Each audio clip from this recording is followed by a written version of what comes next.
Hello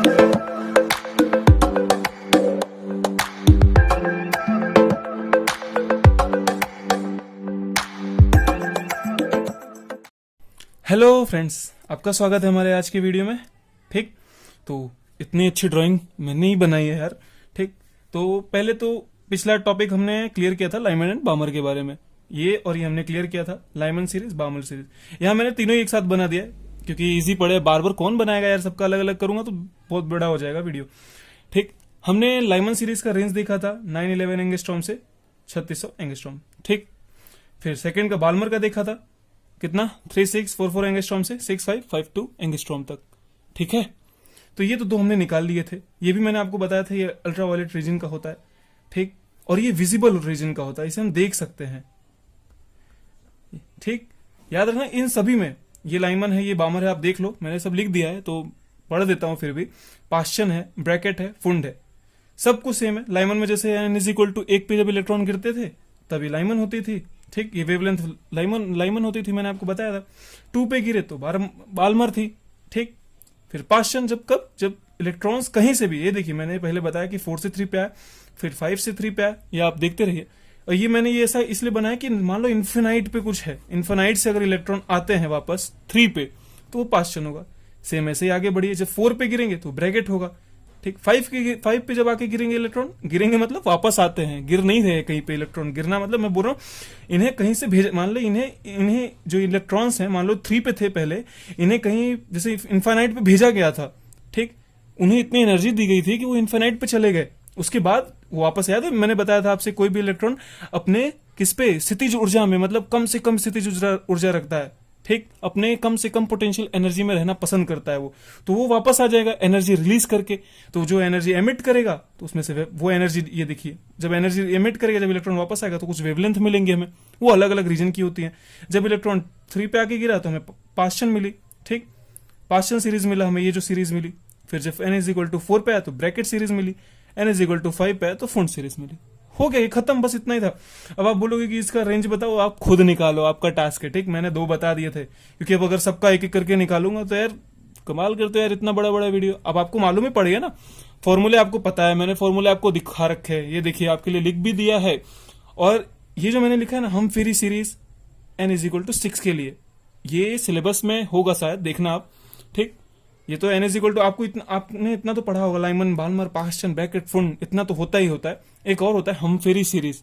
ठीक है, ये फॉर्मूले से आप सभी के लिए लैम्डा निकाल सकते हैं। मैंने आर की वैल्यू भी सब बताई रखी है, सब बता के रखी है आपको। ठीक, तो ये इतना ही था। अभी भी वीडियो खत्म नहीं हुआ है, ये मत समझा सर 2 मिनट कोई वीडियो है ना, खत्म नहीं हुआ है। एक चीज और देखते आगे, ये आपको समझ में आया ना, समझ में तो आ ही गया होगा यार। और हाँ, ये चीज विजिबल क्यों होती है पता है, क्योंकि हम कौन सी चीजें देख पाते हैं, हम कौन सी वेवलेंथ देख पाते हैं, आपको पता है कि नहीं? हम 4000 एंगस्ट्रॉम से 8000 एंगस्ट्रॉम के बीच की जो वेवलेंथ होती है, हम उन्हें देख पाते हैं। अब देखिए कौन सी ऐसी, लाइमन का क्या ऐसा है ना, ये देखिए लाइमन का तो मैक्सिमम ही कितना है, 3600 एंगस्ट्रॉम है। बाल्मर में है ऐसा, बाल्मर में यहां से भले स्टार्ट होता है 3644 एंगस्ट्रॉम से भले स्टार्ट होता है, लेकिन देखिए ना उस रेंज में तो आता है ना। उसके बाद जो पास्चन आप देखेंगे तो ये और बड़ा होगा। एक चीज आप देख रहे हैं, वेवलेंथ बढ़ रही है लाइमन से, बाल्मर से, फिर जब पास्चन, ब्रैकेट, फुंड जा रहे हैं तो वेवलेंथ बढ़ रही है। देखिए लाइमन की कितनी थी मैक्सिमम, लाइमन की 911 इतनी थी, मतलब यहां से स्टार्ट हो रही थी। बाल्मर में देखिए सीधा 3644 एंगस्ट्रॉम से सीधा स्टार्ट हो रही है। ठीक, ऐसे जब आप पास्चन, ब्रैकेट, फुंड सबको निकालेंगे ना तो और बड़ी बड़ी वेवलेंथ मिलेगी। तो वेवलेंथ बढ़ रही है, यहां से मैं आपके लिए लिख देता हूं, वेवलेंथ इंक्रीजिंग। ठीक, इंक्रीजिंग वेवलेंथ, समझ में आया? तो ये विजिबल क्यों है भी समझ में आया, क्योंकि हम देख ही सकते हैं कहां से कहां तक, 4000 एंगस्ट्रॉम से 8000 एंगस्ट्रॉम। विप ग्योर आपने सुना होगा, विप ग्योर सुना ही होगा।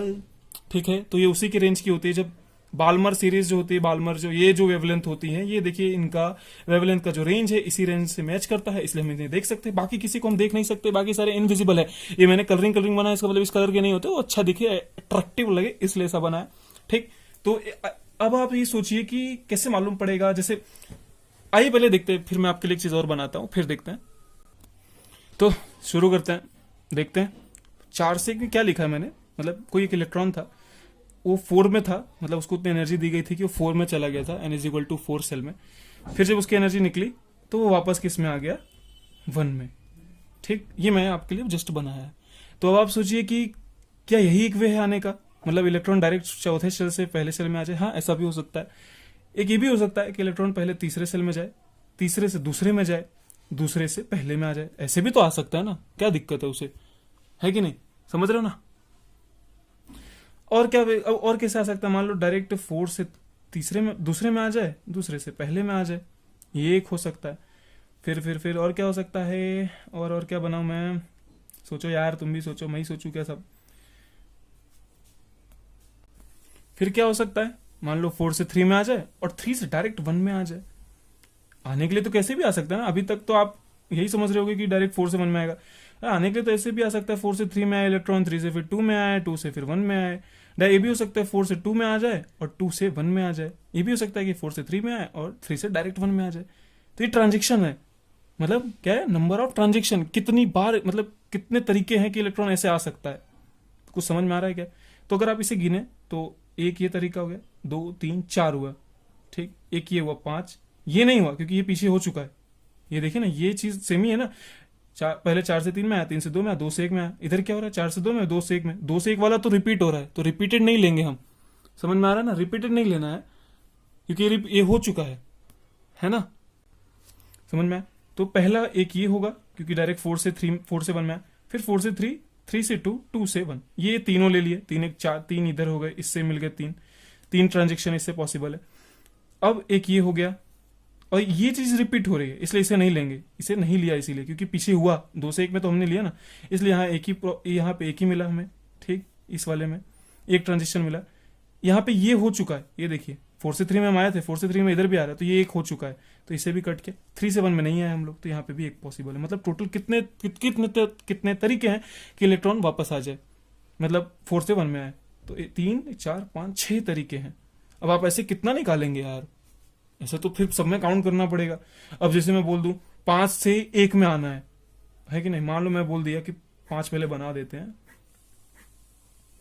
ठीक, मान लो मैंने बोला 5 से 1 में आना है, ये 1 2 ये नंबर ऑफ शेल है। हाँ, मैं अब बार बार इतना नहीं लिख रहा। मान लो मैंने बोला 5 से 1 में आना है, तो बार बार आप क्या यही करेंगे क्या? मतलब पहले 5 से 1 में आएगा, फिर 5 से 4, 4 से 3, 3 से 2, 2 से 1। वैसे तो बहुत सारा होगा ना, सबका तो नहीं निकाल सकते ऐसे, है ना? ये तो छोटा सा था 4 से 1 वाला, उसे निकाल दिया तो बड़ा पड़ेगा। तो इसके लिए एक फॉर्मूला है, उसे देखते हैं। ये आपको समझ में आया ना कि ये इलेक्ट्रॉन कितने तरीके से आ सकते, मतलब कितने ट्रांजेक्शन पॉसिबल है इलेक्ट्रॉन्स के, है ना? कितने तरीके, मतलब 4 से जब उसे नंबर ऑफ शेल, मतलब चौथे सेल से पहले सेल में आना है, कितने तरीके पॉसिबल है कि इलेक्ट्रॉन आए। तो पहला है 4 से 1 वाला, फिर 4 से 3, 3 से 2, 2 से 1। ठीक, फिर 4 से 2 वाला एक हमने लिया, 2 से 1 पेशल पहले हो चुका था इसलिए उसे नहीं लिया। फिर 3 से 4 से 3 वाला भी हो चुका था, 3 से 1 नहीं हुआ था, उसे लिया। अब इसे सारा याद करना मुश्किल है क्योंकि जब आगे बढ़ेगी, जैसे इसमें देखो बहुत मुश्किल पड़ रहा है ना, तो उसके लिए एक फॉर्मूला है, आप उसे देखिए। तो फॉर्मूला क्या होगा, लिखता हूं। नंबर ऑफ ट्रांजेक्शन, मतलब कितने तरीके हैं आने के। नंबर ऑफ स्पेक्ट्रल लाइंस, कितनी लाइंस मिल रही है, वही समझ में आ रहा है ना आपको, कितनी लाइंस, मतलब ये पहली लाइन, दूसरी, तीसरी, चौथी, पांचवी। ये तो 5 से 1 के लिए था, जिससे 4 के 1 के लिए हमने पूरा कंप्लीट निकाला था। तो ये पहली लाइन, दूसरी, तीसरी, चौथी लाइन, पांचवी लाइन और ये एक छठी लाइन जो रिपीटेड थे, हमने उसे नहीं लिया। तो टोटल 6 लाइन मिली, मतलब 6 ट्रांजेक्शन हुए, मतलब 6 लाइन ऑफ वेवलेंथ मिली हमें, है मिली है ना? समझ में आ रहा है ना? मतलब 4 से 1 में आने के लिए 6 तरीके हैं। ठीक, 6 लाइंस मिलेंगे हमें, 6 लाइंस ऑफ वेवलेंथ मिलेगी। अब वो लाइमन हो, बार्मर हो, पास्चन हो, कुछ भी हो सकती है। अब भाई 4 से 1 पे आ रहा है तो जाहिर सी बात है 1 पे आ रहा है तो हमने लाइमन ही ली है। ठीक, लेकिन ये समझ में आ रहा है ना कि एक इलेक्ट्रॉन है, वो नंबर ऑफ चौथे शेल पे है, उसे 1 पे आना है तो कितने कितनी पॉसिबिलिटीज उसके आने की। ठीक, वो इलेक्ट्रॉन कितने तरीके से आ सकता है पहले शेल पे। तो 6 हमें मिली किसके लिए, जब 4 से 1 पे आ रहा है तो 6 तरीके हैं, मतलब 6 लाइन मिलेंगे हमें, 6 लाइन ऑफ वेवलेंथ मिलेंगे हमें, मतलब 6 ट्रांजेक्शन है, 6 बार ऐसा होगा, वही है। लेकिन अब ऐसे हम सबके लिए निकाल नहीं सकते, तो उसके लिए एक फॉर्मूला है, नंबर ऑफ ट्रांजेक्शन यानी नंबर ऑफ स्पेक्ट्रल लाइंस। इतनी लाइंस मिल रही है, आप समझिए हम फॉर्मूला किसका निकाल रहे हैं कि कितनी लाइंस मिलेंगी। ठीक, वो लाइंस कितनी होंगी, n2 माइनस n1। ठीक, n2 minus n1 plus 1 divided by 2। ये फॉर्मूला लगाओ, किसी के लिए भी निकाल लो। n2 n1 क्या है, जैसे 4 to 1 मैंने कहा, जैसे 4 to 1 के लिए हमने 6 निकाले ना, उसको चेक करते हैं। 4 to 1 में इलेक्ट्रॉन आ रहा है, चौथे शेल से पहले शेल में आ रहा है, तो वैल्यू रखो। n2 कितना है 4 minus 1, 4 minus 1 plus 1 divided by 2, ये कैंसिल हो गया, 4 में से 1 गए 3, 3 चौक 12, कितना है 12 बाई 2 6 आ गया। वही आया ना यार। अभी 5 रख लो, 5 से 1 में आ रहा है तो, या 5 से 2 ले लो, ठीक 5 से 2 ही लेते हैं, तो 5 माइनस 2 कर दो, 5 माइनस 2 प्लस 1 कर दो डिवाइड बाई 2 कर दो। पहले पढ़ रहे ना, 5 माइनस 2 कितना होगा 3, इसको कितना होगा 5 माइनस 2, 3 प्लस 1 4 डिवाइडेड बाई 2, 3 2 6, इसमें भी 6 होंगे जब 5 से 2 पे आएगा, क्योंकि एक तरह से वही बना वो, हम 4 से 1 में आए, यानी उधर एक बढ़ा दिए इधर एक बढ़ा दिए, वही मतलब हुआ। 5 से 1 में देखते हैं, वो भी देख लेते हैं। 5 से 1 में n2 माइनस 1 रखो, n2 minus n1, 5 minus 1 into 5 minus 1 plus 1 divided by 2, 1 plus minus कर दिया 4 इंटू 5 बाई 2, ठीक 10 ट्रांजेक्शन पॉसिबल है। मतलब हमें कितनी लाइन मिलेगी पता है ना, जब 5 से 1 में आएंगे तो हमें 10 लाइन मिलेगी। ये देखिए, एक तो यही हो गई, 1 2 3 4 5 तो ऐसे ही हो गई।